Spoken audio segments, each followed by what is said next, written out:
Long-time inflation hawk and a gold bug, and no one knows more about how to mix in the investment in currencies with hard assets to protect yourself against inflation.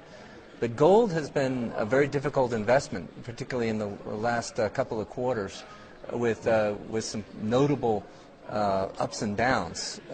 What's going on with gold? Well, you know, it's only recently that the price of gold has come down. Remember, this bull market has been going on since 1999. You had gold at 265, 270, and then it got up to 1900. So we've had a normal bull market correction. The last time we had a correction like this was in 2008, except it was a little bit bigger percentage-wise, and then gold almost tripled.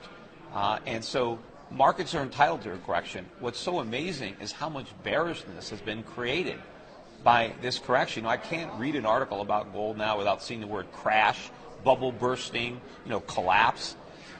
All the people that didn't see the stock market bubble, that didn't see the real estate bubble, are convinced that gold's in a bubble and that it's already popped, even though they've never bought any gold themselves. So I think gold is one of the few markets that's not in the bubble. It is a legitimate bull market.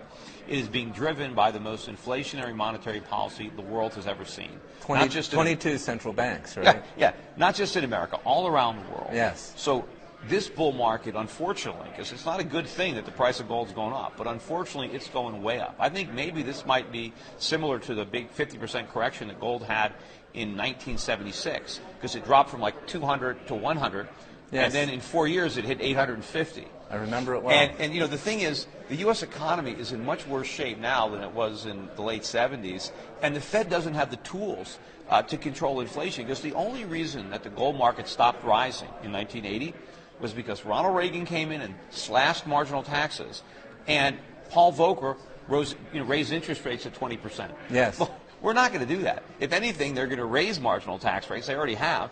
And interest rates, we can't raise interest rates. We can't even afford 5% interest rates. We probably couldn't even afford 2%. That's how broke we are at this point.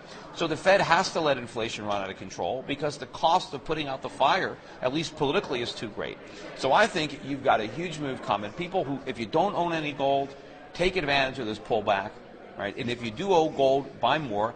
And you know what looks incredible to me? The mining sector. I've never seen, in all the years I've been an investment professional, I've never seen so much bearishness on one sector ever.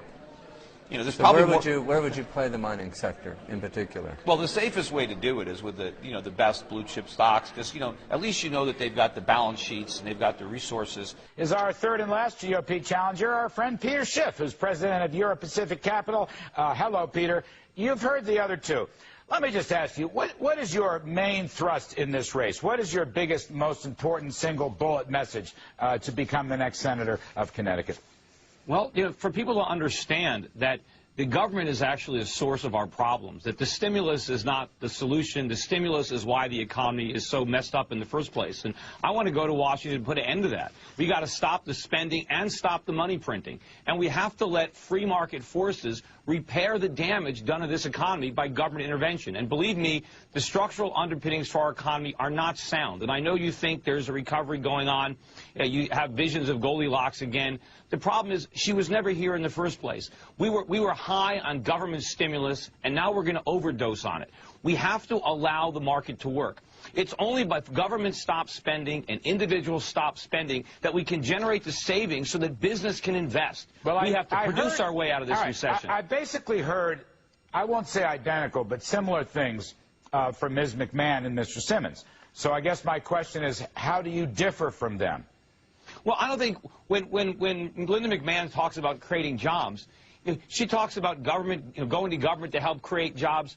Government is destroying jobs. Jobs come from capital and they come from savings. And the policies of the government are undermining it. They're chasing capital away. Interest rates are at nothing. Who's going to save money if you can't get a return? And if you're putting more regulation on business, they're not going to be able to hire more people. They're not going to be able to expand. What one specific legislative item would you lead with if you were elected senator next fall? Well, we have to start repealing all the government spending. We're running these huge deficits. The government has to stop doing that. We have to stop spending money. We don't have it. all we're doing is taking it away from the private sector. And we are in the process of setting up an economic crisis much worse than the one we think we solved. The currency crisis is coming, Larry. I know you think King Dollar is potentially coming back, but it's not. We are on the verge of a currency crisis. Actually, and that dollar collapsed. I don't think King Dollar's coming back. I'm pretty unhappy with King Dollar, as I just said top of this show and almost every night. I don't know where you got that impression, but I'm just trying to think. You're going to run a three-way primary, Peter. You got to distinguish yourself. You sound a lot like the other two. Maybe I would add, but more so, because your views are well known against government. What's going to, why should a Republican voter pull your lever? Because I think they can trust that when I go to Washington, I'm going to act on my convictions. I mean, I was on your program from the very beginning when they were coming up with these bailouts. I was opposing TARP from day one. I wanted to let AIG fail. I wanted to let all the investment banks fail. I didn't want one taxpayer dollar being used to bail out a private company. I didn't want the government bailing out General Motors. I didn't want them bailing out Chrysler.